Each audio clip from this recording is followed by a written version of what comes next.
All right, cool. So we have everyone here. We have it recording in the correct format. Got all the topics ready to go. Got the blue post open in front of me, which I haven't read Can yet. you link that?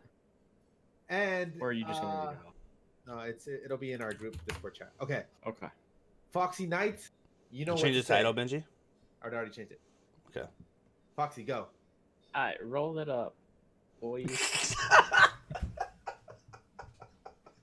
How do you fuck that up? I forgot. Roll the I intro. forgot my line. You have one job. Roll the intro, please.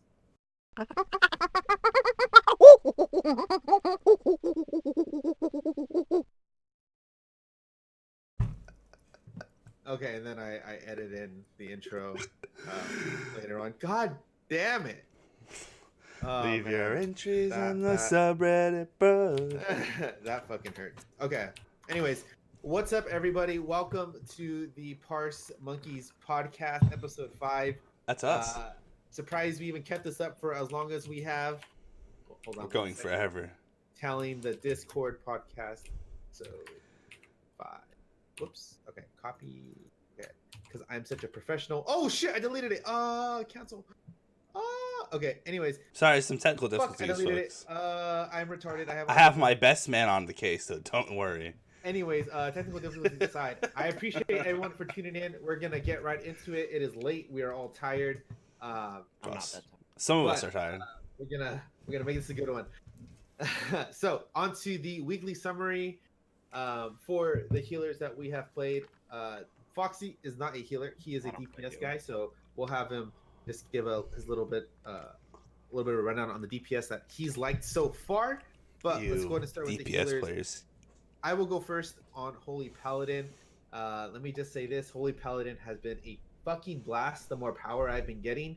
Yes, I have a really stupid roundabout way about getting my haste. Yes, it's very convoluted, and yes, it's almost unnecessary, but it's fun and it works, and that's all that matters. Oh, yeah, at least And you have yes, fun.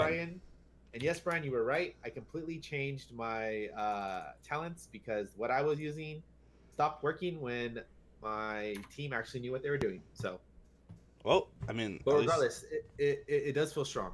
you should find a workaround.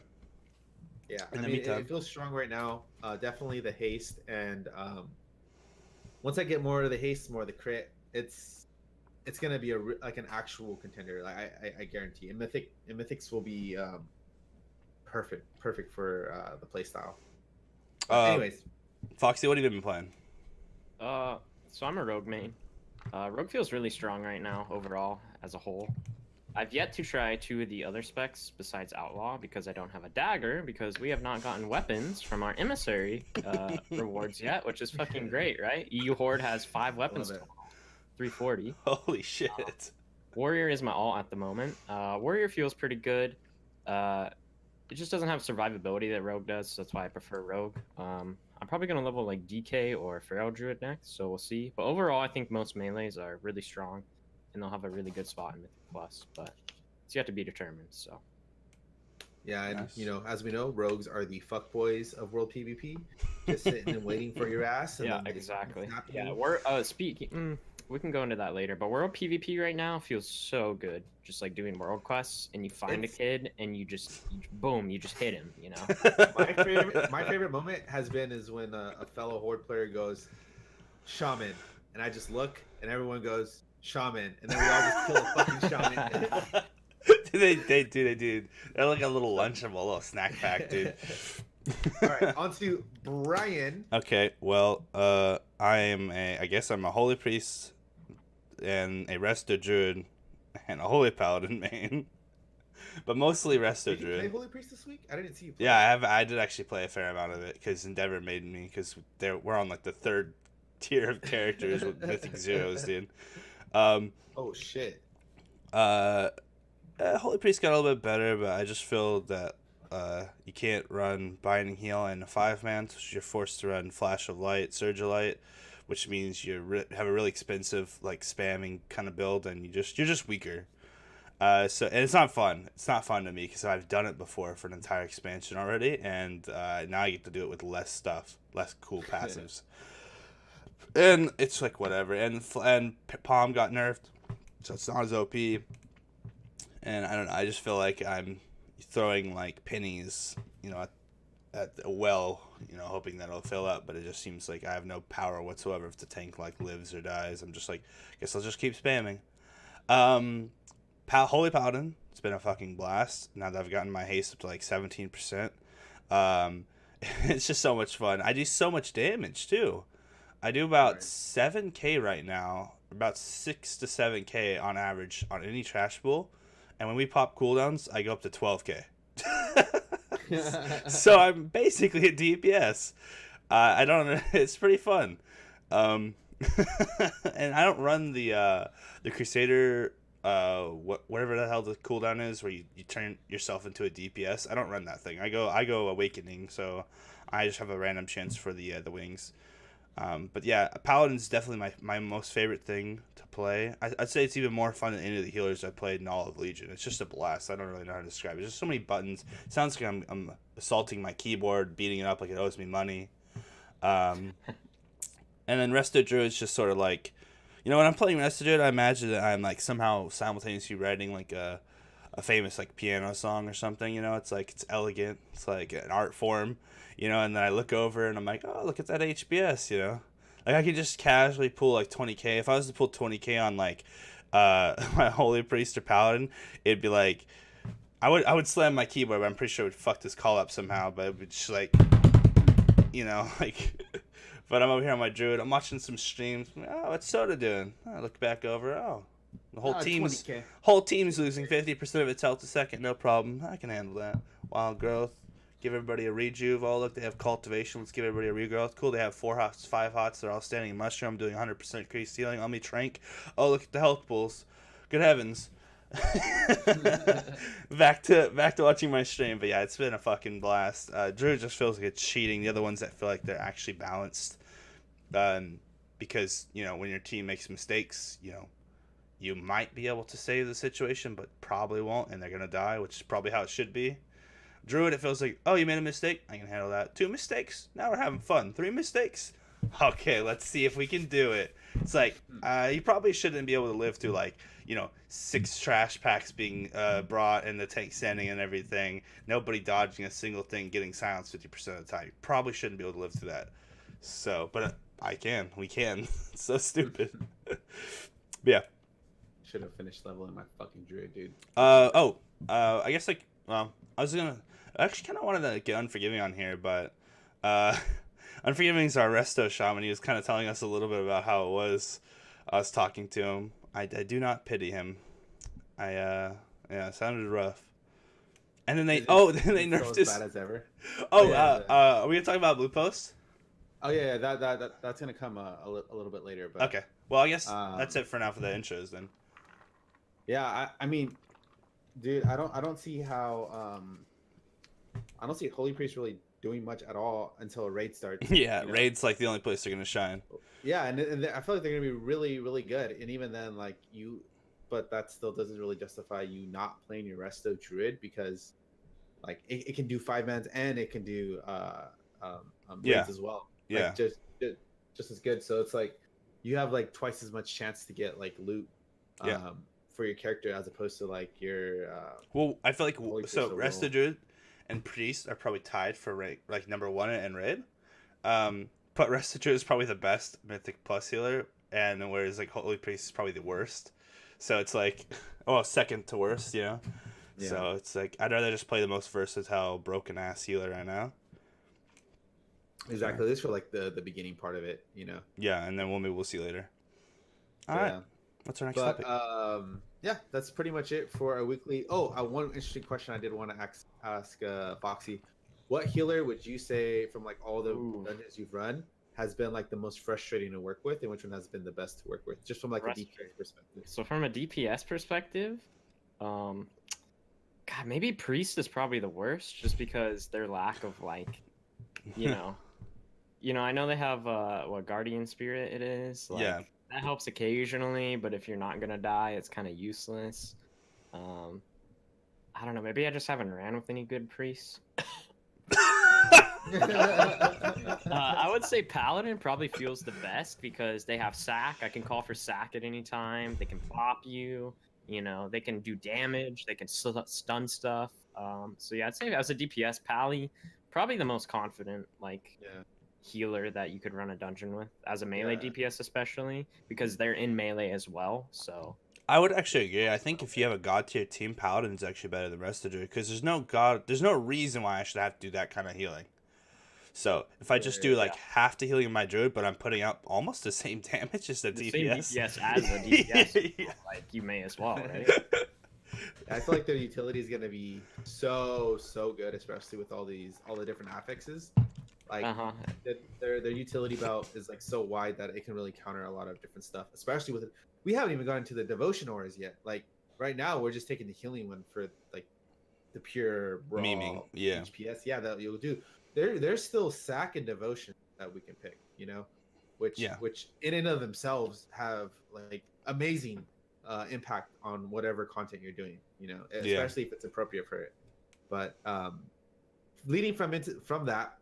Such a great transition. Summary. Honestly, not much has changed in our rankings for healers, you know, but we get rating and Mythic Plus in 2 weeks, right? 2 weeks, yeah. So 2 weeks, cool. Yeah, so we probably won't see too much in how we feel about them until that time, but you know, we'll see. I mean, every day there's a blue post. Yeah, pretty much. We'll see what the wacky world of Blizzard has in store for us. Hey, who knows? Maybe they're gonna buff our mastery by 1,000%. Hey, they've done it before. But you know, it's like you can't even really predict it now. It's like you can just fucking say something. It's supposed like you could just happen to be right. You know. But let's go ahead and transition into our next topic, which is Mythic Zeros for this week. So, we've ran. So this is the first official week for Zeros, I guess, for most people. And then some of us have done them the plebs since last week. Yeah. Right? Yeah. So for me, this was my first doing Mythic Zeros. These two right over here. What a casual. Do like their second rotation.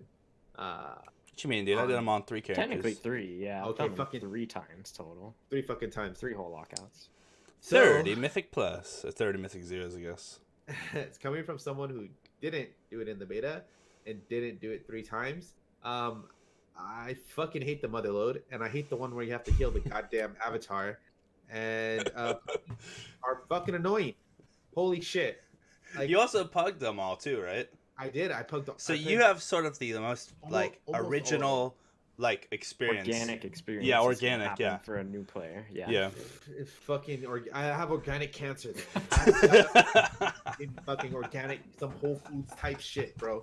Like, okay, look, okay. Here's the problem, and here's where the logic gets kind of skewed. Here's where the logic gets like kind of confusing for me, right? So, if you're doing Mythic Plus, like in the first official week that it's out, right? I assume you can read, right? Because you have to read to know like where to find, like in the dungeon finder, like the dungeons and shit, right? Okay. You gotta be able to read. This is good. Okay. So what I don't get is why they can't read what the bosses do in the fucking dungeon journal, right? I did the one. What's that one dungeon? Under the Sea, Shrine. Shrine of Storms. Yeah. Shrine of Storms, right? Fucking did that shit. Right? That is probably the most brutal dungeon. Yeah. Well, like okay. Well, here's like that is the one dungeon where the trash, if you like disrespect it, like you will not have a fun time. Yeah, and I can't tell you how many times I've been with people who are good who keep disrespecting it because they're like, "Oh, you can do whatever I want." Yeah, well, Fault. Okay, but that makes sense. Like we expect Volt to be stupid, right? Do we? What I don't get is that on the second boss, you know, after the water elemental, where you find the 2 guys. Yeah. One of them has an ability, right? Oh, that does boy. nature damage and it stacks, but it's interruptible, right? Mm-hmm. So why we know this boss. Well, why the fuck out of 18 casts, only 5 are getting interrupted? One of the interrupts is the fucking tank, and the other 3 are coming from one person. That just means that the other 2 aren't even hitting their fucking button. And I told that shit to my fucking group, and right when I said it, we fucking cleared it easy. Wow. See, look at that, dude. You're a leader. You're You leading are them the to victory. zookeeper. No, for the that's monkeys. bad. You Look don't at- let the You're autistic training them. The blind is leading the blind. Exactly. Someone has to see a little bit clearer. Like, I forgot what button you pressed to look at the dungeon journal. I went through, I was like, there it is. There's my keyboard button. I was like, oh shit, that's where you look at it. And I read it. And I was just, but what I will say though, details is amazing for talking shit to people. Oh yeah. Yeah, because you can see exactly who interrupts, who doesn't interrupt, who True. takes damage, who doesn't take damage, and you can point them out and say, you motherfucker, you fucking Sounds like a suck at pretty this game." toxic experience you had. But anyways, yeah, it was great. It was good. fucking fantastic. But apart from that, the dungeons have been pretty fun for the most part. I feel like a lot of mechanics that they put in these dungeons are very much so catered to like higher level players. Like Mythic Plus and some of these is gonna, I guarantee, be damn near impossible for a lot of the casual players. Like Yeah. for sure. Like they just won't be able to do it. And though they're gonna struggle on 1 and 2 keystones, and like I can honestly predict that. I don't know. I just feel like to do a 10 and right when they come out, you have to be really fucking good at the game, unless there's some kind of like power spike that just makes you like way stronger, because there's a lot of like almost unavoidable stuff in the dungeon, like for example having to switch up how you play, like healing the avatar or dodging those lightning balls, or just like that weird shit that they have in the dungeons, like those fucking sharks that attack you, and it's like to go chomp chomp chomp chomp, and you're like just like, what the fuck, get this shit off me, and then the DPS is they're all fucking each other, and then it's like do something. Anyways, I'm done talking. Jump. You know what I do when I get the shark on me? On my paladin, I pop 1 defensive and continue doing damage to the boss. Yeah. I see the shark, he's biting me. I don't really care. I'm a plate user. And then when the boss starts spinning, I just pop Divine Shield, continuing to do damage to the boss. And then the boss does some more shit. I just hit my other cooldown, continue doing damage to the boss. I literally just don't leave the boss. I don't do any of the mechanics. I don't respect any of it because it's not going to kill me. If someone's getting hit by the shark, I don't even heal them. I just sack them. Next person, bop them. Next person, lay on hands. I need to record one of these fucking mythics that I do with these people. But I mean, okay, I will admit. No, I won't admit. Fuck that. We had a shitty run. Mate. We had a shitty run where I did ret, and Brian was healing on his paladin, and it was hey, Foxy was there too. It was kind of a shit show. Foxy, you want to talk about that? Oh, which dungeon was that? That was We did the mother load and we kept fucking it up. Oh, mother load. Oh yeah, for sure. Yeah, I don't want to talk about that one, right? And your fucking warrior. Oh man. I mean, okay. yeah. Sorry, I'm not. ranting.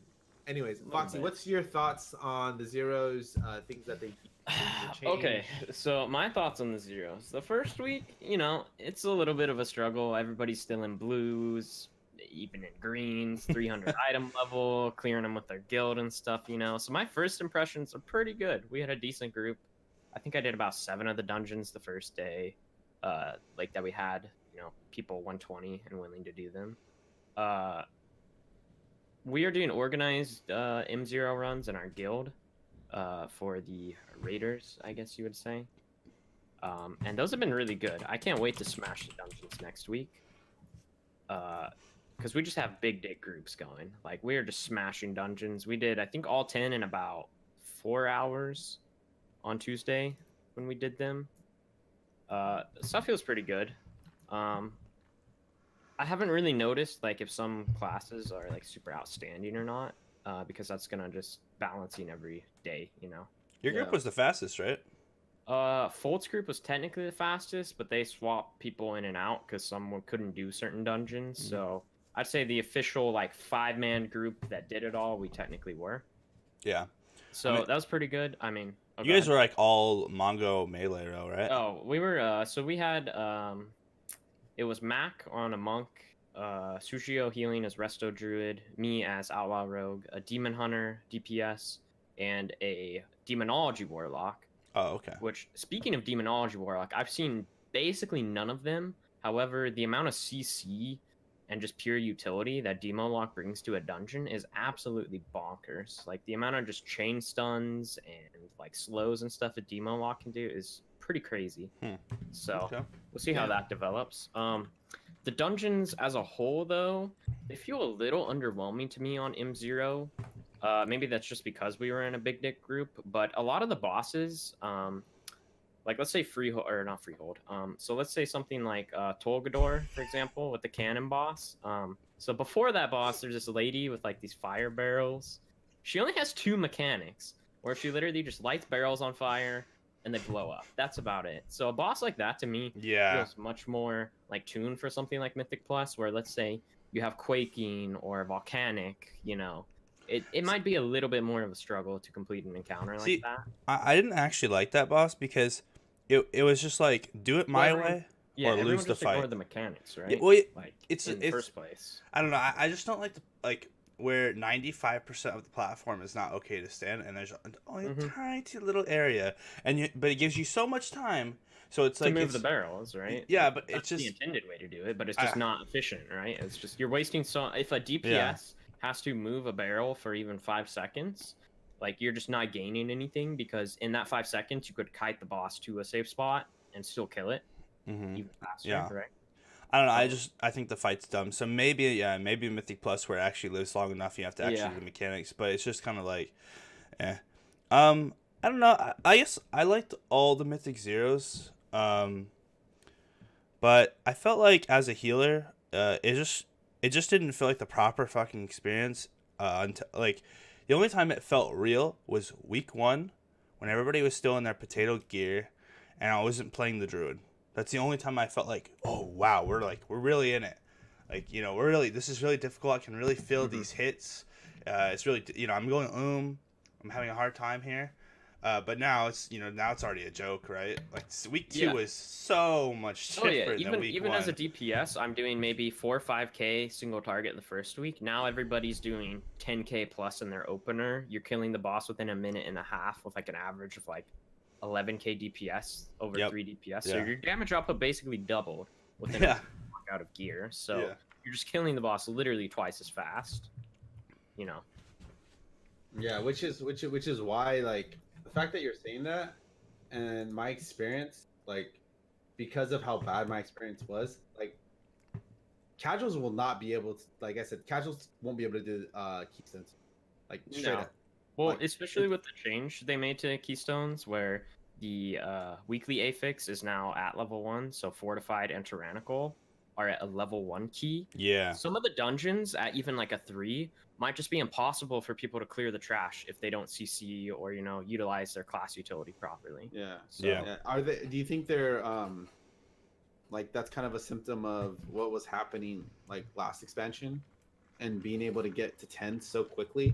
It could be, because you have to think. So instead of just purely being at a base, like, okay, level 10, you get tyrannical, the boss has 100% HP or whatever. The bosses are going to slowly scale up from level 1 to 10. So maybe at a 10, it's actually going to be harder than what a base 10 was last expansion. I actually liked what the changes are doing, because what it means is Mythic Plus at even any level is automatically a noticeable step up. So it's like, you know, so it's like normal, heroic, Mythic Plus. You know, it's automatically at least a step up. Versus, you know, Mythic Plus 2 before was basically just a Mythic 0. Right? At least us, right? There was nothing different. We couldn't notice anything, and it wasn't until the math started getting bonkers, like later on, where we actually noticed the difference. But the thing is, by the time the math actually becomes noticeable around 10, is also when they added those other affixes. So it was a difference between 9 and 10 for the plebs before. Those were 2 different dungeons for them. Like, that was completely impossible. Like, a lot of the bad people couldn't do a 10 for the longest time. Like, it was impossible. So I kind of like this, how it's like, you know, if you even want it, like, you must be this tall to ride kind of thing, you know? Like, And then once you do a 1 though, or I guess yeah, it would be a Mythic +1, or are there even Mythic Plus +1 two, keys? technically. There's Plus no two. +1. Yeah. So once you do your +2 key, and you do complete it, you'll know what you're in for. You'll be like, okay, Yeah. we're here to play, and then it'll kind of slowly get harder from there. Well, it also depends what week 1 affixes are. I don't think we know what those are specifically, but like, let's say something like necrotic or something else like that. That could be really hard on healers that are gonna have less gear. So it might just Yeah. be like a super struggle bus for some tanks.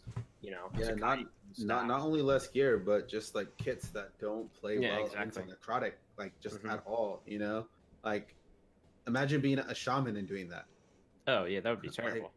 Like you're gonna hit a ceiling at some point. You know, Exactly. Unless you cater your comp around that. But I mean, even then, it's like it's so uncertain. You know, especially when you have just that dirty combination of affixes. It's almost unfair because that's like you almost have to miss out on gear for a week simply because of the affixes they pick. Yeah. Simply the class you're playing, you know. Well, Whereas- here's what I suspect. Yeah, sorry to cut you off there a little No, bit. you're good. Here's what I suspect is whatever team that can clear a Mythic Plus as high as possible. So let's say a team does clear a Mythic 10, okay? You're gonna get 385 gear in your first cache, all right? And you're Yeah. gonna get up to 3 pieces with a guaranteed Azarite piece, all right? So here's what I think is gonna happen.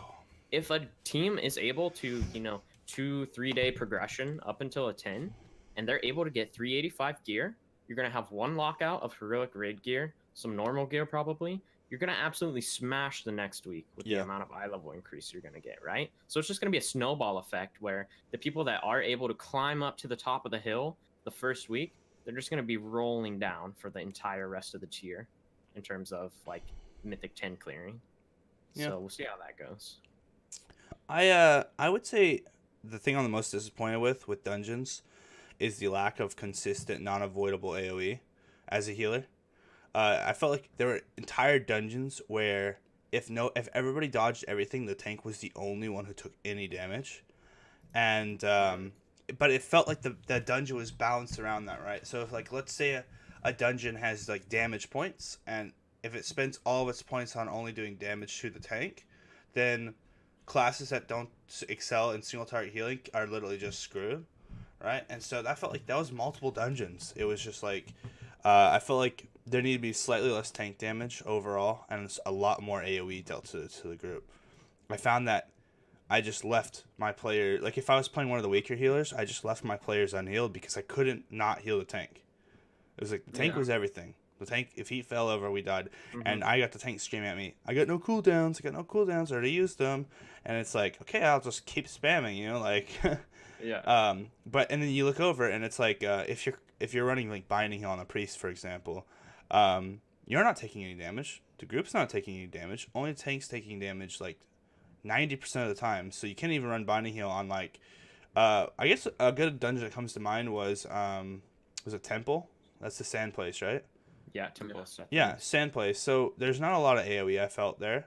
Mhm. If your players are playing correctly, and it just feels like there's not much you can do until like the last boss felt good. Mhm.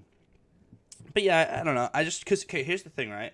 If there's not a lot of consistent AoE, then later on in Mythic Plus, all of these issues are gonna compound, right? Which means that Well, it depends how you handle it because that kind of segues into another point of if the tank's the only one taking damage, the DPS aren't taking damage. Mhm. Why doesn't the tank just, let's say a DK, Death and Decay, slows everything below 80% Yes. movement speed Yep. and just kites the whole time? So the party's not taking damage. The tank's Yep. taking damage because he's kiting, and you just get to blow up the pack. as and a then the healer DPS. gets to do damage because of that. And then the healer gets to do damage. So then you just do these massive pulls where everything just dies and you're taking no damage. I Is that think- going to be the meta early on? I Like, think that they need to have a Different lot kind of shit that can't be cheesed like that. I Mhm. think that ads should just constantly be like spitting at like AoE acid at everybody, or Mhm. like I think ads should be doing like 90% of the damage to the tank, or like maybe 80%, but then like constantly cleaving the group. But that's like never the case, and Mhm. it seems to me that they really wanted to make it to where if your players are taking damage, it's because they did something wrong. That that sounds really good on paper. The problem is once you get to the greatest players in the game, that's another artificial divide between the good players and the bad players, right? The bad players will not avoid that, and so they will suffer the damage, and the good players will avoid it and they'll never take it. So what happens is because there isn't enough constant cleave being dealt to the group, they had to make few mechanics there are really dangerous, right? Mm-hmm. So these mechanics are insane, like the bombs on Motherload. Oh yeah, absolutely. They're 3/4 your health already. Mm-hmm. Like 2/3, 3/4 your health. So what happens is bad players are gonna go dead. Good players are just gonna kill the bombs or run from them. Mm-hmm. But this is what I'm talking about. Why couldn't the bombs have been non-killable, but only did like maybe 1/4 of everyone's health in that area? So you can still kind of make it to where only one person takes it. So that would have been an interesting sort of play where the bombs couldn't be killed and you had to have one person, maybe the most healthiest person, go take the bomb, and the healer had to heal through it. And so you can only take so many bombs so often. I just don't think they ever designed these dungeons from a healer's perspective, and it's already feeling like, oh, like, let me just put everything on the tank and then I'll just do damage. I never, ever, ever, ever, ever healed the DPS on my paladin. Ever. I just Light of Dawn on cooldown is all it takes. So I don't even click on their health bars. I don't even click on the tank's health bar half the time. You see, that's with you playing with people that are good at the game. Okay. That's what I'm saying. I'm saying the opposite. Yeah. So you can tell the opposite experience. Exactly, yeah. Where you're spamming 24/7. I'm having a fucking light flash every fucking cooldown that I can. Yeah. Wingsing all the time. Fucking trying to hack my haste up so it gets to a certain point consistently, and it's a headache. You know, it's almost a fucking nightmare. Like man, I can only imagine. Like I'm gonna try to pug as high as I can on Mythic keys, but I know there's gonna be a point where I'm just gonna bash my head through my monitor and just be like, okay, you know what, this is not worth it. I like the point Foxy brought up, right? So if these ads aren't like cleaving, then you can do scumbaggy tactics, right? Where a tank that has really good threat can just run them around a pillar 24/7. Yep. And the thing is, they'll be able to get away with it, especially if the ads don't have anything that like stacks. Like they should have like some kind of like mechanic where if the tank is out of line of sight, range, or if they're not in if they're not in melee range, rage sort of an AoE range attack. Yeah. Like, oh, I'm not in melee range. I'm just going to cast Splitting Arrow. Boom.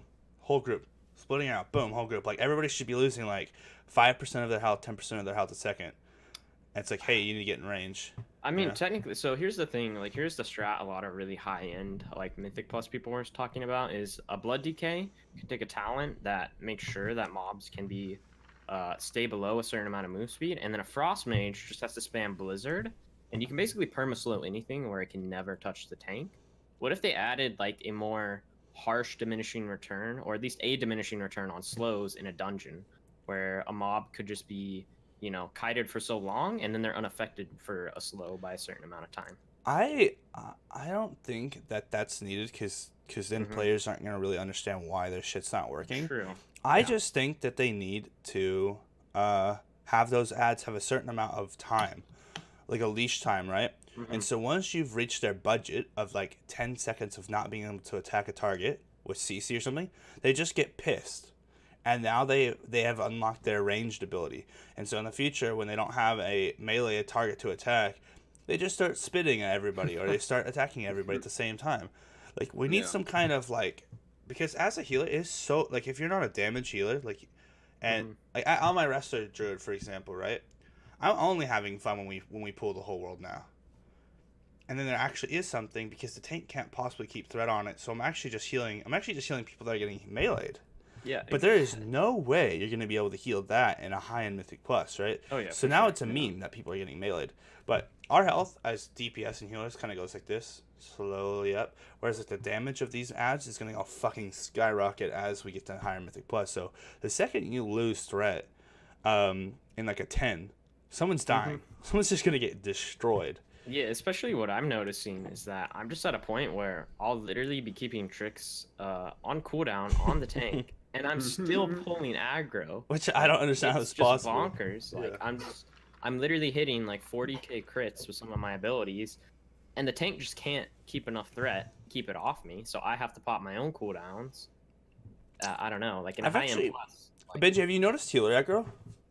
Oh yeah, for sure. And it's funny that you say that because when playing my prop paladin Mm-hmm.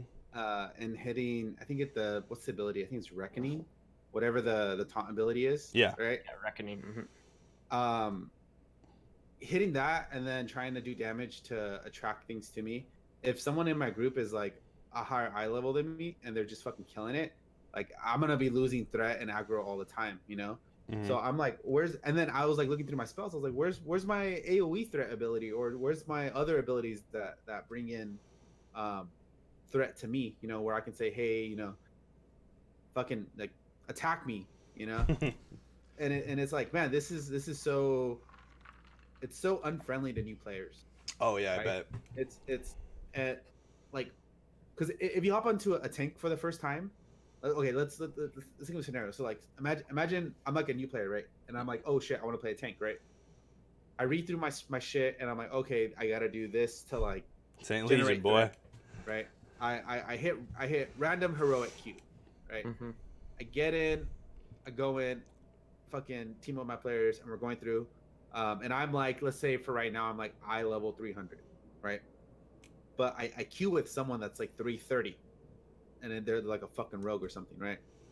And then the entire dungeon is just a bad experience for me because the rogue's constantly pulling threat because they're doing way too much damage. I'm having a hard time pulling them to me. I'm getting yelled at my teammates. I'm feeling bad. I'm reading through all my spells in my spell book. I'm fucking rolling my hands across the fucking keyboard, trying every single goddamn thing that I can do.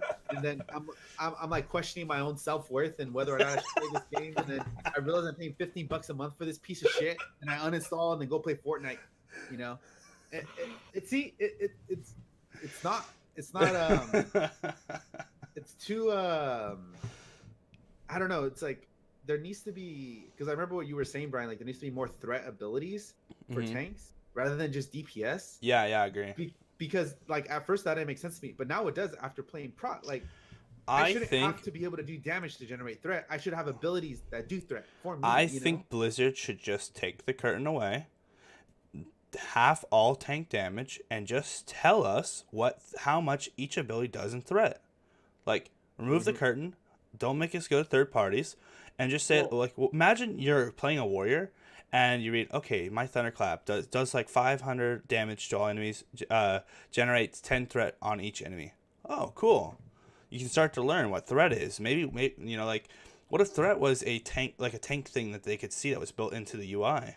Whoa, Yeah. That'd be crazy. interesting. We've only especially you know? especially to a new player, considering I'm not necessarily a new player to the game. I've played since WoD is basically my first raiding experience. Mhm. But like as a new player, me coming from a DPS role, wanting to tanking was probably the most intimidating thing to me Yeah. because a lot of stuff just isn't explained to you. Like Yeah. threat, for example. If you haven't played the game for years, I didn't know what threat was at the time. I didn't know that the tank, you know, generated 10 times more threat, Yep. 4 times threat. Now it's nowhere explained in the spell book or in any sort of like tanking role, like, you know, Yeah, it doesn't- synopsis that they could give you. Yeah. They don't explain a lot of stuff to new players, and that can be really confusing.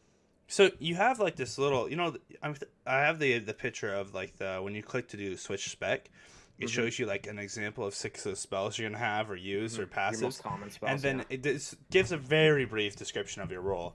And I've never seen it in the tank role. Like it doesn't go, hey, so your job's to grab all of the aggro and make sure everything's attacking you, and then you know take as little damage as possible. Like that's never it. It's just like a beefy warrior of the light or something. It's like, you know, like it gives you the most generic fucking explanation. Yeah. And so I feel like if they had threat on bars, people would probably be like, oh, what's threat? Like if you're new, right? Yeah, especially. And if they made it less about damage and more about threat, then what you would have is you'd have a player having to make tough decisions between, do I want to help a little bit more damage, or is my threat on everything really good right now, or do I want to use my rage or whatever to get more defensive? How's my threat? Like imagine the sort of the I don't know, dichotomy between choosing to do damage, choosing to get threat, choosing to be tankier. Right? I believe those are 3 different decisions, and right now there's no decision like that. Everything's baked in like one thing. It's like this does damage, this does threat, and this does make you tankier. Yeah.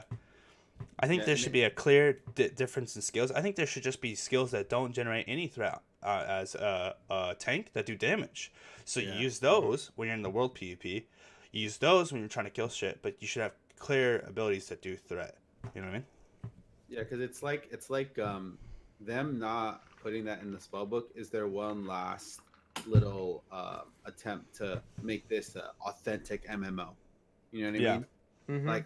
Like how our MMOs like of the past, how they used to be, nothing was really like explained. You kind of just figured everything Yeah. out. You know what I Well, mean?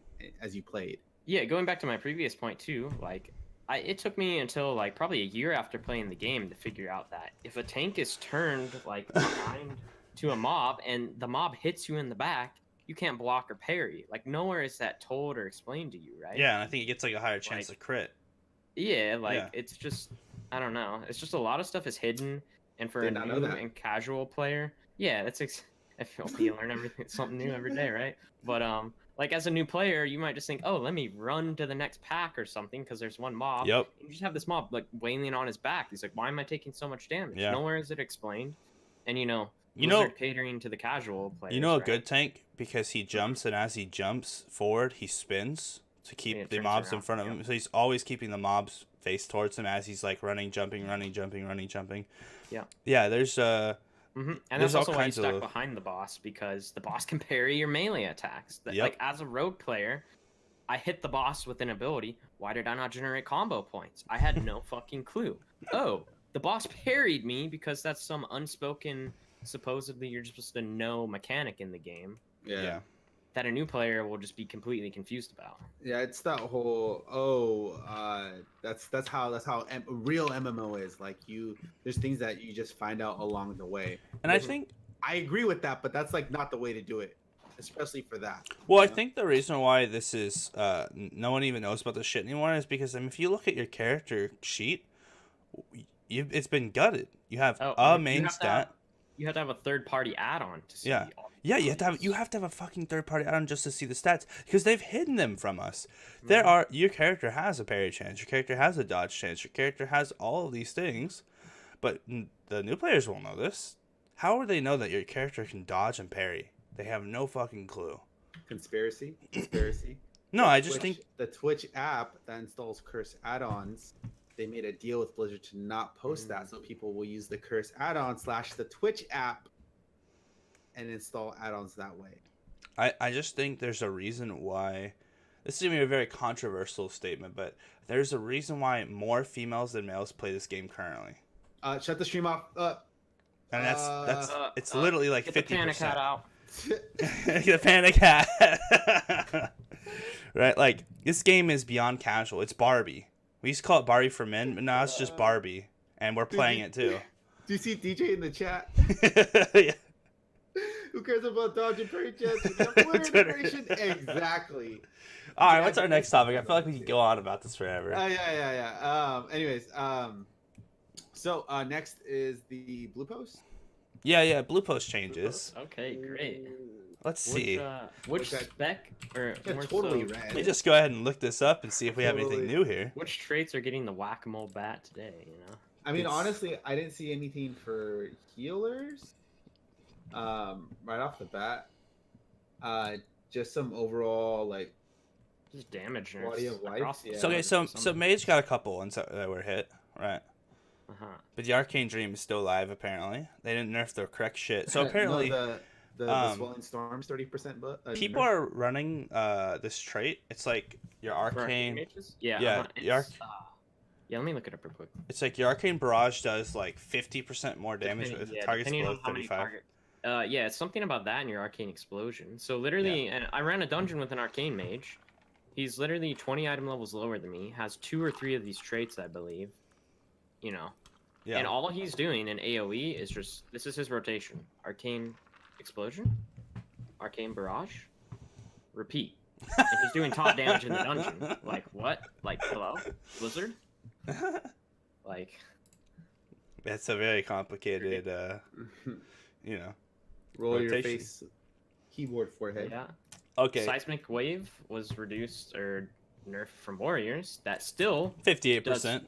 20% of their damage. I ran Yeah. a dungeon with one earlier. I don't have any of those traits on my warrior, so me playing a warrior as my sort of casual alt right now, and seeing some guy have that trait, and it's literally doing 20% of his damage while I have no traits that really impact my damage at all. That's bonkers. Like, you just have to farm that gear. Swelling streams for the rest of Shaman got nerfed by 30%.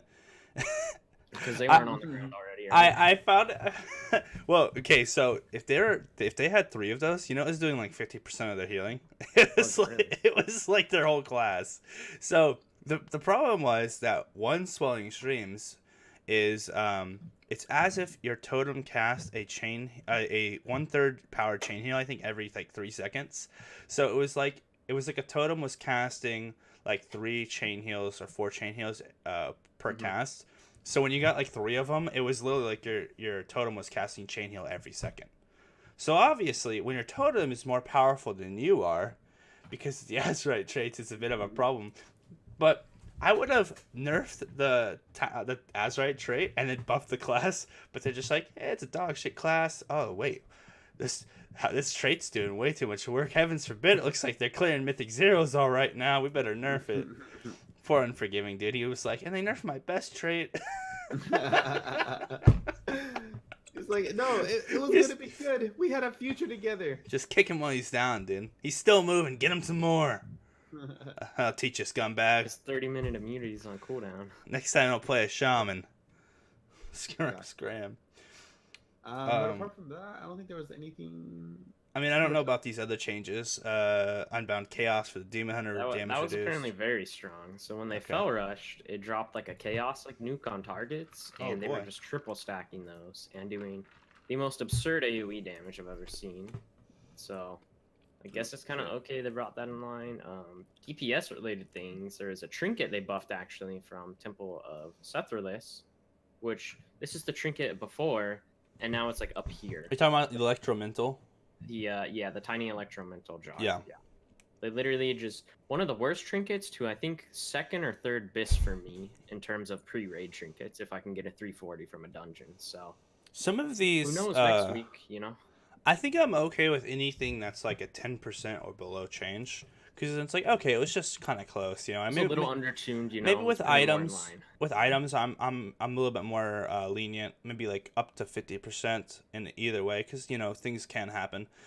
But when we're seeing a 1,000% buff on like Arms Mastery, and when we're seeing like 223% or 33% buff to like a trinket, or 100% buff to like, it's just like, who tested this shit? Like, yeah, who tested anything this? over 100%, and it's like, just get ready up the rope, dude. Like, in me, let's go. Like, what is going on? Hope that ceiling fan's got some good strength. I just don't understand. Like, I consider this a pretty bad. This to me, this is embarrassing from like a person who does numbers. I would be embarrassed if I was Blizzard. Like, I'd consider this a failure. I wouldn't even want to come into work. I'd be like, we fucked it up again. God damn it. Like, this shit's not okay. Yeah. Well, speaking of things that aren't okay and them fucking up, we're just gonna move on from the blue post into something that I'm pretty sure we've all encountered is Azarite gear issues. I may have seen some Azarite gear while I was out in the world. And the problem with, getting pieces that just are fucking useless. So, I don't know about everybody else, but I've noticed that for every piece of gear in a slot per like particular item level, so Azarite gear only comes in like 15s, right? It's like every 15 item level there's like a different Azarite piece, right? Yeah. Okay, and it's so obvious which like Azarite plan the Azarite piece is on because it only offers 2 different choices. Like, there's only ever 2 different pieces that you can get for each item level for that particular slot. So I'm finding it incredibly boring because I'm like, oh, let me go into my Azarite gear here and mix and match, and oh look, here's 6 copies of the same one. Like, what? Yeah. How's that possible? Isn't this whole thing supposed to be random? It's not random at all. That's the problem. And yeah, it's like reducing your chance for other pieces of gear that you need. It's like they're trying to trick us and they're saying, oh, you look at all these Azarite trades you could get, but it's so clearly obvious they've gated the good ones, and they've like there's a like most the healers have all of their class ones that they can get, Resto Druid has one of theirs is gated, which is the one that everybody wants, and it's the one that increases the duration of your rejuve. So I'm like, I was like, was I wrong? When I was looking at the beta, I saw that there was this, this trait, but like they're like, oh no, that's going to get released on the same gear that you already have, but once raids come out. What? So, yeah. So, What's the point? What's the point? Yeah. So for me personally, my BIS trait, like top dog in The Sims, only comes from a world boss. The world bosses aren't even out yet, let alone is that world boss even going to be the one that spawns? So are you even going to get it? Yeah, it depends. Like you have to get it as a drop first, right? So there's just so many variables of like, oh, well, I can't get my BIS, so let's just try and farm for the second BIS. See, I know it would be cancer, but I almost think that they should have just made Azarite gear be able to at least Warforge, and I think that they should have made Azarite gear to have completely random bonuses in the little circles. And I personally don't think that each one of them should have had a defensive option. I think that's boring and a cop out. I think you could have put in defensive options, but you should be able to not choose if you don't want to. And I think I want each Azarite piece to feel like a Christmas present. Like, oh boy, what did it roll? What's in here? What am I gonna pick? And then the last option shouldn't be a 5 item level. That's the dumbest fucking idea I've ever seen. The last option should just be a secondary stat of your choice. Ooh, and then that goes on to the gear. Because not having secondary stats on your Azarite gear is terrible. It does the exact opposite of what they wanted to do. They wanted to make it to where primary stats is king and you equip the highest item level. We're in the complete opposite world. Not the case when on my paladin, king. I chose a 285 ring because it had the right stats over a 345 ring. Okay? That is a 60 item level difference. That, okay? We are still back to we're actually in a worse spot than we were before because now there's less secondary stats and they're so much more precious that you have to get the right ones or your class doesn't function. And everything has primary stat. You shake a stick, you throw a stick, and you're going to hit some fucking primary stat out there. And then they're giving primary stat bonuses on the Azarite gear, like procs. Those are traps. Any kind of Azarite bonus that gives a primary stat is an absolute trap. It's worthless. And it's only going to get worse. Whereas secondary stats don't have that insane diminishing return that primary does. Yeah. So it's we're back to the same old shit. You're going to have a lot of misinformation about people talking about shit they don't understand. And in Blizzard's like, we did it, guys.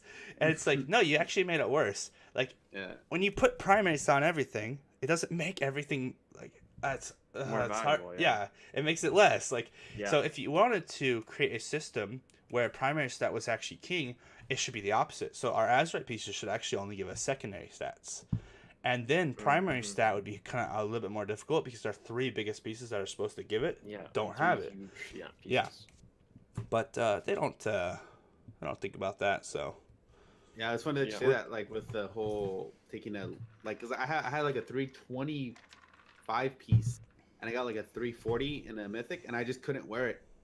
Yeah, because you didn't have the ring unlocked. Yeah, that's another thing. Fucking hurts. It hurt. Like, it hurts to even have the piece of gear. I'm like, I might as well get something else that I need for an upgrade. Instead of this shit, because I'm already, like, since I'm playing Paladin, I'm already constricted to like getting everything in crit haste. I don't like how only the first ring matters until you unlock 4 rings. Right? Yeah, essentially. Well, as a DPS, the second ring is a little bit more valuable, I guess, because it actually does damage. But outside of that, it's just a defensive. It doesn't help you do more damage in the raid. It just makes you not flop as often. As a rogue, I don't have to worry about that because I have every defensive in the game. And 5 item level increase, I get like 40 more agi. Great. Woohoo. Well, it's a 5 item level increase to a primary stat. Yeah. Ooh. Well, it also does slightly scale the trait. Okay. Because the traits do scale off item level. You guys are too negative. Okay, I'm sorry. Azarite gear is great. It's a replaced tier, the artifact weapon. I hate them getting rid of tier. It's just amazing. Legendaries. Have some more of my money. I don't even care. I love it. I feel like I have so many choices. When my entire bag is full of Azarite gear, I'm like, look at all these choices I have. None of these are the same. None of these have the same bonuses. All of the rings are locked. I have so many choices. Well, let's look at Azarite gear from the start, right? They want it to be a farmable, guaranteed. I do this dungeon, I get this Azarite piece, I have these traits, right? It's okay in a vacuum, I guess, but when, for me, for example, my BIS chest comes from King's Rest, and it's a mythic only dungeon, and I can't farm it, I have to pray on the lockout, and let's say at the start of the expansion, non-tradable. Oh, great, so I just have to pray to the RNG gods. Like, that's going to be great. But look now. Oh, Azarite Gear's tradable because we fucked up. It's a terrible idea that it was untradable in the first place, you know? Their whole reasoning behind that was, oh, if you get a same eye level piece, but it has a better trait for you, we want that to feel like an upgrade, and you need to be unpressured by your raid leader to, you know, give your piece to someone else. While as, in practice, it doesn't really work out too well, right? Okay. We're going to try to be positive. All right. What's the good stuff about Azarite Gear? I do a lot of damage when I get all three of the same traits. Like, that's great, right? It's cool to make Light of Dawn go 40 yards and heal more. That's true. There are some really standout traits that I feel But like... that's the only one that's good. The rest of Druid has Oh, like no, a... the crit one's all right, I guess. You don't need awesome for big. Okay, look, enough of the peanut gallery, okay? Anyways, I think there are some really cool traits that basically just, like, make the class almost. Like, the Light of Dawn 40-yard one, absolutely mandatory. It's pretty awesome, right? You combine that with the other range talent, and you get a 60-yard Light of Dawn. It feels so cool to just hit people another screen away with an ability that used to be a frontal cone of, like, 15 feet, right? The Resto Druid one, where it auto-refreshes the regrowth on your Life Bloom target, that feels cool. It honestly feels really cool. You fucking AFK, Yeah. dude. You just Oh, wiped boy. the raid, Lightwater. What is that? You just wiped the raid, Lightwater. Thank you. Fucking Oh, idiot. shit. What is that? Hang on. Oh, easy sub. Let's go. He kept his word. Came through. Let's Papa's in the go. chat. All For your right. boy. Should Okay. probably so turn those off for a podcast, but yeah, For in the future. What's it called? So for Paladin, right? I think. So for example, you have the flashlight that heals your beacon target passively. It puts a hot on it, right? Mhm. And then you have the Light of Dawn extension, and then you have the Holy Shock crit increase, right? Well, Holy- the hot for the Holy Shock, yeah. The Holy Shock, right? Yeah. I don't know. I feel like those first traits should really put an emphasis on changing the style of play, kind of like Light of Dawn does. You know what I mean? So That's what Asmongold was yelling at me, by the way. Oh yeah, that shit. Yeah. The sub noises from Project 80 when we were doing essentially like relay drills before the raid, because there was 100 people competing for like 30 raid spots, and so everybody was like, we're supposed to do like movements and we're supposed to move around. He was trying to teach us all the fights, and I was watching the stream and not the game, and so I was literally the last fucking person to move, and you just see his character model just jumping angrily on top of mine. And he's like, "You fucking idiot, Lightwater, you're gonna wipe the raid, you're a fucking idiot." And I was like, oh, off to a good start. That shit was hella funny. Off to a great start. What was I saying? Oh, but I think the first trait, since it's your first trait, and like how you were saying, it only becomes extremely relevant later on. I think it should have a more defining change to this particular spell or ability. You know, like for example, Light of Dawn, right? Increases the range, increases the healing. That just puts more value on your AOE, right? Whereas the Holy Shock crit and the Flash of Light hot, like that doesn't really feel impactful at all. No, it's not. It doesn't make any significant change to how you play the game, other than you're just pressing Flash of Light on specifically on your beacon target. I mean, okay, but the problem you're already gonna do that anyway. The problem with that, okay, from like a theory crafting standpoint, okay, so what happens when you flash a light your beacon target? It's 25% cheaper, but you do 40% less healing because you're not healing somebody else and then the beacon target, right? So you're already at a 15% net loss because even though it's a little bit cheaper, you did a lot less healing. So is this trait going to make up 50%, 15%? No, it's not even close, dude. It needs to be like double or triple. Like they it's like they don't understand how the class is played at all. It's like they think that that's something you want to be doing. Nobody should ever be wanting to spam their beacon target. The whole point of putting beacon on the target is so you don't have to heal. You don't have to heal them. Yeah. Yeah, and the problem I don't like is the passive they made, they randomly nerfed it. I don't understand why, but it used to be 30% when you cast Flash of Light on a target. It would be 30% cheaper. So it's not the full 40, but it's like, well, you know, you have to heal them, and you don't, you know, the 40% is not enough. So, you know, here's 30% of your mana back. I don't understand why it wasn't 40, right? If you're gonna choose, like, then you'd at least wouldn't feel bad about spamming your beacon target, right? But now it's 25. Yeah. And then they give you some dog shit trait like that, and they learn. In my opinion, it's a trap. It's an absolute trap for players, and people are like, "Well, I'm having to spam them all the time anyway, so this will make me do more healing." It's like, no, just get raw stats. Like, trust me, raw stats right now are so strong. You know these things that are proccing like 700 crit. You know that's like 10%, 15% power. Yeah. That's so much better than, you know, like your little Flash of Light doing, instead of doing, you know, 14k, now it does 14.5k. Whoop-de fucking do, dude. Yeah, like I feel like they should even have your Azarite traits even affect some of your talent ability, right? Like imagine if it did something really cool for Bestow Faith, you know? Yeah. Or something cool for the what's the other AoE, the Like, Hammer of Dawn? It had a description for that whole row. Like, it augmented that whole row.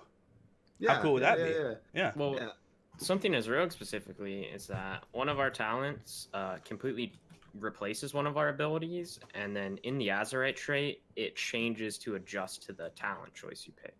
Oh, So that's maybe cool. they could do that. Cool. Whereas if you pick a talent, Yeah. you know, maybe it does a different value or something else. But I don't like how some of the Azarite traits are not stackable. So it's like, it gives you this huge bonus and then this tiny little bonus, and only the tiny little bonus is stackable, so you'll never... Yeah. It's like, I feel like it was too much of a check system. It's like, okay, well, I have to grab one of those, I gotta grab one of these, I gotta grab one of those. That's how Resto Druid feels right now. It's like, well, I gotta get one of Rampant Growth, I gotta get one of Grove Tending, because that gives my Swiftman a hot, and then it's like, well, I guess I'll grab one of this so I can activate this other thing, and, yeah... I don't know. It just I kind of want to triple. It's like they don't want you. They want you to diversify too much. I feel like because there's not enough customization. Because I should be able to decide if I want to go triple if growth you want tending. to stack them, yeah. Yeah. So like as a DPS, I've noticed is that the only thing that generally stacks is damage or damage values and like stat increase values, but proc chance and duration, if they're like extended, like let's say it extends my Symbols of Death as a sub rogue, it gives me an increased damage like per trait, but it doesn't increase the duration multiple times. It's only like one flat amount so, for one trait or three. And I feel like those are a little bit too too tier like in essence, like where it's like you don't really care about the other bonus, you just needed to get the tier for this like particular thing that it like unlocked or enabled, right? Right. Like, it didn't really matter how much it healed. Just the fact that Swiftman gives a 9-second hot was insane. And then it doesn't really matter how much more your regrowth heals. It just matters that it auto-refreshes your regrowth on your Life Bloom. Like, this kind of shit. Or now it doesn't really matter how much extra it added to Light of Dawn. Just the fact that it's a 40-yard range is pretty insane. Yeah. I mean, that's the thing with, like... So as a DPS player, them getting rid of tier set effects and swapping to Azarite, my rotation essentially doesn't change ever. It's all just passive built-in damage increases that just kind of either stack up with my rotation or they just buff one of the procs I get randomly. I think each additional one past the first one that sort of triggers that bonus should do something different or add to that bonus somehow. Like, for example, why wasn't the healing bonus for the Light of Dawn trait just increased by 50%, and they doled up the extra range and yards? So it was like the first one gave 10 extra yards to the range of your Light of Dawn, and then, you know, plus this X% of healing. So if you triple stacked it, then you would have a, you know, a 35 or 45 yard range of Light of Dawn, and or you could decide, right? Maybe I only need 2, so that'll push it to a 35-yard range. That should be good enough. And then I can grab one of these. I just feel like they pretty much said, well, we'll make this. They have to take this now.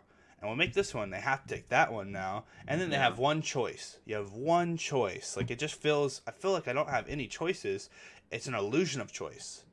Yeah, and I think it's really weird that, like, when you're when you put your gear on and you're selecting your piece, like you have 4 choices to pick for the first slot, but you can only pick 2 of them because only 2 of them go with your spec, right? Oh yeah, I hate that. I hate that. Why isn't there more option? Like Yeah. if you're gonna have, I don't know, that just really doesn't make any sense because you're just kind of taken away from what the like how cool these Azarite pieces can be. You know what I mean? think they Like, should have done for that?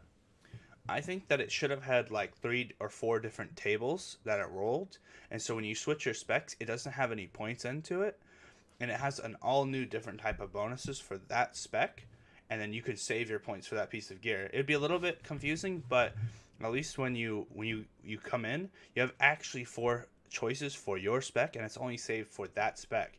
And then if I was to switch to disc, I go click on the same Azarite piece. Oh, I get to choose which one of the 4 I want for my disc now, right? Yeah. It's like when you switch specs, all your talents and all of your stuff changes with it too. I think it should have been the same way, right? But instead, no. It's you're locked into this like one random bonus. You had half the choices in the first fucking place because it already included your other specs choices into that, which makes no goddamn sense at all. Because you're sitting there with this ability grayed out, and I don't trust Blizzard. I'm like, maybe I want this ability, right? Yeah. Like, why can't Have people Like- tested like, oh, if I have a similar like the same ability as another spec, can I pick this other trait and then spec swap and that trait applies? Like, Yeah. I don't think know it if that's a still thing. applies. Yeah. Yeah. But you just I should can't test select that it with initially. something. But okay, well, here's the thing, right? So why is it even grayed out to begin with? Right? Yeah. I mean, if you could just switch specs and put points into it anyways, why is it grayed out? Yeah, exactly. That's I lit. remember- That Well- you know what that is? That's like that's a kitty pen. Yeah, it's basically saying, oh, you're this spec, you only want to choose this one. Yeah. The other one's useless for you. But why not let us do that? Like, why not let us make the mistake? It's our piece of gear. Why do I have to switch specs to choose what I use it for? It just feels really time consuming. I have to switch specs. I have to think about it in the others. You know, it's like you could just let us pick it, or you could have, you can actually give us all 4 options like you told us you would, Blizzard, because 2 options does not feel like an option at all when one of them is so clearly better. Yeah. Or at least give us 3. Like so you guys have all played League, right? Yeah. Yeah. And you guys all played League recently with their rune system that they have now, I love it. where you pick a style you play, you pick a main focus for that style, and then you have 3 options of 3 that you can match to create your rune, right? So like that's I feel like that's kind of in essence how the Azarite pieces should have worked, Yeah. right? Where you have you have something that it kind of builds around, and then you pick the other 3 options instead of that 5 item level increase, Yeah. and you got that more variety of choice at each tier. But I mean, I could see how that could be a lot for them to do, but it would be Another thing is, can we But- I feel like I'm gonna mention this every goddamn podcast, but we need advanced tooltips. Can you just fucking tell us what the PPM is on these things? Yeah. What's the proc rate? exactly. Like, I don't understand. Why can't this is one of the highest skill cap games of all time. There are more closet nerds min-maxing and spending their entire life to become good at this game for such little praise, and the game can't even include some fucking information on its tooltip, and I gotta go dumpster diving in third-party fucking websites to go find the proc rate on this thing, and I can't even trust them because they don't even know.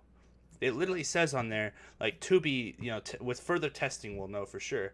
It's Blizzard has these fucking numbers, just put them in the tooltip. Add a drop down if you don't want the simpletons to get confused. Or a toggle option. Or a toggle In option. the options. People have been asking for a toggle option for literally 10 years now.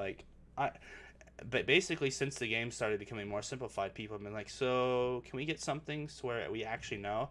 Like, why do I gotta go, test, my tidal wave on the auction house, the entire auction house in Ogremart to find out that it does less healing for more than 6 targets? Or why do I gotta, what it's not included in the tooltip? This shit's just so annoying. And so what's the proc rate of all of these toggle master loot or not? Yeah. right. Yeah, a toggle. If they want personal loot, it's default personal loot. And then in a raid, if you're a raid leader, and I would say if everybody's at least in the group is in your guild, there should be a toggle master loot option. And then if they want to protect people's rights, then I think everybody should have to click a yes or no. Like the raid leader wants to toggle master loot. Are you okay with this? Yes or no? And everyone just clicks yes, and then boom, master loot's on. How So I hard feel would like that that would be? cause drama if someone's like, well, I don't Well, want. well, you know. see, they're saving that for when they. Well, fuck then up. that's They'll be like, good. Then you "Ooh, new kick them feature." you kick them the fuck out. That's what I'm saying. Then that person gets kicked. You get the guy in that'll actually click yes, right? Yeah, fuck them. You're raiding, dude. The thing is, it's like, I mean, as much of a greedy loot whore I am, like, I would rather see a 3% upgrade go to somebody than a 1% upgrade go to me, right? Mm-hmm. Like, I'm not a 3 times better player. There's no fucking way. We're all Mythic Raiders, you know? This is also why spamming M plus is going to be so important, because you're going to have naturally higher item level pieces, so you can trade it to the people that aren't doing M plus or get unlucky. Mm-hmm. Yeah. But yeah, so that's yeah, Azarite pieces have definitely brought up some very interesting things, and I think we're going to be allowed to trade it pretty soon. Yeah, next week you will on reset you'll be able to trade Azarite gear now. Here's a quick fix they could do for right now. Instead of showing us all 5 options, just show us the 2 that we actually have access to, right? And then don't have it saved. So when we flip to the next other spec, it's not saved, so we get to pick the one we want. I think that would be a lot better decision, a lot better choice. Or, I don't know, give us 4 fucking options. You know, you told us we are going to have all these options, but one's for another spec, another's for another spec, another's for some bullshit you can't use. Then you've only got 2 choices. One of them's dog shit, the other one's whatever. And so you take the whatever one, and then you don't even have access to the next ring, and you move on with your life. So, and you just feel like shit if you don't have the right Azarite pieces. Yeah. Well, Yeah. we'll see. I know maybe the inclusion of trading will fix some things. Maybe it won't, but we won't know until it actually happens. So I think it will help a lot. Let's go ahead and move on to the next and final topic for tonight is mob scaling. This is a hot topic something that Ryan is passionate about, but we'll let Foxy go first. Yeah, go first. All right, so mob scaling, I don't know the exact values. I just heard that apparently as your item level goes up, so does a mob's, but you're sort of like, it sort of like doesn't necessarily plateau, but like I heard that, you know, as your item level goes up, a mob's health and damage does increase, but it doesn't increase at the same rate, right? But here's the thing, as a DPS, especially a rogue, I don't have any self-healing necessarily outside of a 30-second cooldown. I don't have any big dick defensives outside of like a 3-minute that only lasts for 10 seconds.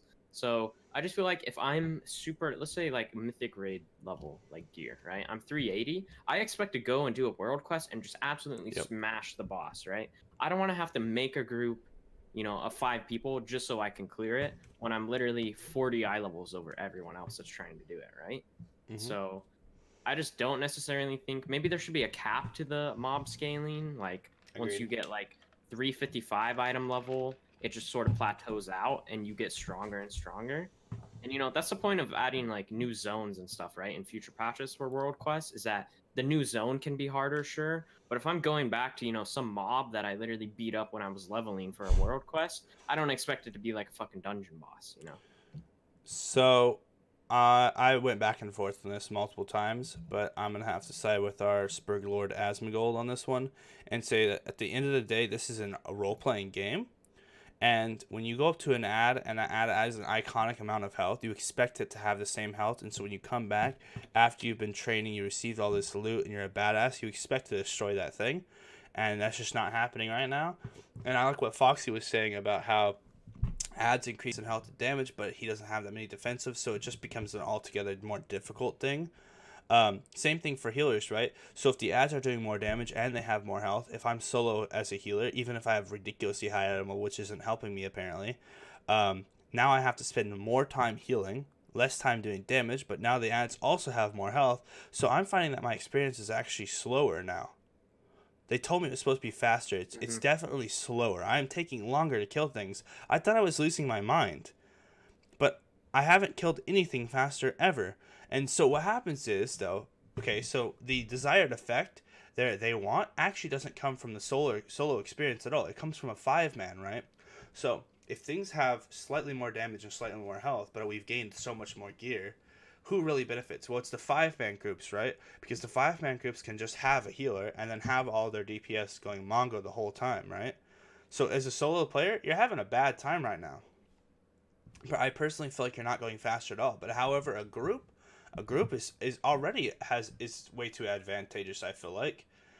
And that's why the add-on that I have to group up for every single world quest, or I will spend 4 times as long doing it. Literally Yeah. 4 times. Yeah. It's insane. And- So first thing I do, I get to a new area, mobs Yeah. start attacking me. I don't care. I pop a defensive. I type in the dump code 51117, hit enter, find a group, click it, type in the code again. Okay, people are joining my group. I'm just still healing myself, waiting for some people to fucking kill these things, right? And it's like, if I was a DPS, the only difference is I wouldn't have 10 things attacking me. I'd be attacking 3 things, but I'd be killing them rather quickly. But I'd just rather have a group, right? I heal them, they slaughter everything, I'm done in 2 seconds, on to the next shit. The scaling shit does not work when you're alone. Yeah, I feel like Foxy was saying, the scaling should stop at around 355 or so. I would say lower. Yeah, or wherever it is, there needs to be a cap because. Yeah. So in Legion, right, when they did this a little bit farther into the expansion, where they just made all the 110 monsters more stronger across the board, which you could obviously feel right when you went back into the fucking world, everything was just stronger, right? But here with BFA, that really doesn't make any fucking sense, because then what's the point of having all this world PvP and having war mode on when you don't need stronger mobs because you're busy trying to fight other people? It's like they're taking all of the growth out of our hands. Like, so there's still a scaling technology template bullshit with PvP, so you can't get too powerful. Now they're adding the scaling bullshit to the world, right? Now they're having dynamic scaling with our item level. It's like, they just want us on this Ferris wheel forever. Like, when do I get off this wacky ride and I actually walk? Like, when do I go as a healer with all the gear I've earned from raiding and cast 2 Holy Novas and kill everything around me? Yeah, it's never gonna happen like it used to. And the thing is, like, I want to get to the point where I can show up to a world quest and I don't need everyone's help. I don't need to hold everyone's hand, and I don't have to switch a spec, and I can just quickly do the shit and I'm out. But that's not happening, and they're just ruining the last vestige of RPG element that we have left to this game. And well, I mean, I feel like world quests kind of caused that, right? Because yeah, before, world quests were actually world quests. Like, when you think of a quest, like in the older sense, especially in vanilla, right? It was a fucking quest. Like, you had to do shit. You had to I'm just wondering who they're catering to. Do it. Like, who's asking for this? I have no idea. Who's I have no idea, because I haven't had anybody that said, "Oh, mobs need to be stronger." I did my world quest too fast. You better buff them, Blizzard. Like, who said that? Right? Who said? No one said that. No one said that at all. That's probably Blizzard. That's probably some analyst at Blizzard that was like, "Dude, they're doing these world quests way too fucking fast." As for the item level, you know what I think it should be? What's heroic item level? 330? And heroic dungeons? Yeah. 325 gear. 325. So 310 is normal, right? So in between 310 and 325 is where the scaling should stop. And the reason being is for when the plebs, the normies, get the heroic gear, they should go back into the real world and be like, I'm feeling heroic. And when we go into the real world with our mythic gear, we should be going, I'm feeling pretty mythic right now. Okay? Yeah. Right? That's where the scaling should stop. And the bar, if you want to continue to have the bar, it should always be there, right? So as content gets higher up, and they inevitably, during this expansion, they'll inevitably have to increase the base item level for normal, heroic, and mythic. And because we're going to have Mythic Plus and all that, then you can jump the bar a little bit. But we should always be at a point where we are able to outscale the content, or else we don't feel any sense of progression. So if you absolutely have to have this dumb fucking scaling, then at least let it cap at 320. Yeah. Or you know what you can do is, if world quests are a problem, have what would be I would consider events, right? And each event would correlate to your item level, right? So, for example, say if you have heroic level item level, right? So, which is blue, you would get heroic level quests, world quests. They wouldn't be as common as normal world quests, but you'd get heroic world quests, right? So then the difficulty of those world quests would correlate with your item level. So there'd be no need to scale everything, just the things that specifically that you're having a really easy time with, but they just get a little bit harder and they reward you a little bit more for doing it. So there's still that sense of progression where you're still able to wipe the majority of the world's mobs, but you have these one particular things that when you encounter them, you're like, oh shit, I leveled for this. You know what I mean? Mhm. There's this thing in this world that is that strong, and it allows you to like actually feel like some sense of challenge even when you're just questing in the world. You Yeah. know? So like you could have heroic level quests, mythic quests, and even like strong like there would be an option to like, oh, do you want to do world quest plus, you know, which would just be like special kills or just something that would require like a 3 to 5 man group, and it would just be catered to like the item level that your group is or where you're at. You know what I mean? But just doing dynamic stuff like that, where you change just certain parts of the world to give challenge rather than changing the entire world as a whole, and then kind of ruining the whole RPG experience altogether. You know? Yeah. Because like when things just get harder for no reason, you know, you kind of just think, oh shit, like I suck. Like there's no point in getting more gear. And like things scaling to like, you know, like when another player jumps in and just a mob gains, like we're already used to it, but a mob just gains like 500,000 health. It just it makes you hate them. Like Yeah, like why did you I literally Yeah. had this at 10% and now it's at 40%. Yeah. You just made me take longer. on And my world especially quests. since like, you know, they're probably not a good player. You know that the proportion that they increase the boss's health is not proportional to the amount of help they're The going to amount of provide. damage they're gonna do, So yeah. it's like super frustrating as like a healer or somebody, like, and you know, you'll be killing a mob and then like like 3 random shit healers show up and tag it. And now we are in the fight of our lives as we attempt to DPS down this thing that does no damage to all of us, even though we're all healers. I have an example of this too. So there's this like golem boss thing in like Justivar or Yeah. whatever. Yeah, the And I was killing it with one other player. He was a healer. He was healing me. The mob is at 10%. All right. Literally in like 15 seconds, it's dead. I kill it. We're done. We're out. 2 players show up, attack it. It gains about 800k HP, goes up to like 40% HP. I die. I have to release, run back. As I'm running back, they've already killed it Yep. because the graveyard's half a mile away. And then I have to redo the entire like boss, which I did 90% of the HP to because I died due to it scaling. Like I to them think attacking. that if a mob or a boss dies within 20 seconds of you dying, you should still get credit for it. Mm-hmm. But It's it just should- because everything's like proximity based, right? Like Yeah. you have to be inside this area to get credit for it, right? Yeah, Nelly. Hell yeah, brother. He's got a lot of experience with some Nellies over there. Okay. Well, anyways, I think we should wrap this up. We've been going on for a Yeah, we long kind of been time, rambling. and it's fucking late. Okay. It's gonna be a bitch to once again edit and export. So, Mm-hmm. without further ado, appreciate y'all for tuning in, for checking us out. Thanks for the engagement in the chat. Thanks for Yeah, asking sick us questions, engagement. you know. Thank you to Foxy Knights for being with us this week. Twitch.tv Foxy Nights, by the way. Yes, Twitch.tv, that's Foxy Knights. Be sure to give him a follow. Parse with Monkey his- extraordinaire. with his crazy hats Hell yeah. and shit. He's gonna fit in this guild perfectly. But yeah, go ahead and do you have Twitter? Yeah, it's it's Twitter/Foxy Nights with a Z. So FOXYNIGHTZ. Oh, we are twittering Go now. follow Lightwater on Twitter as well. His Don't ass do it. should be I don't twittering tweet. more. Bitch, you need to tweet more. Oh, also check out his new video that he posted. You can find it in the Discord on his YouTube channel.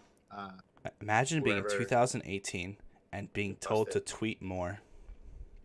Shut up. What kind of emote is that?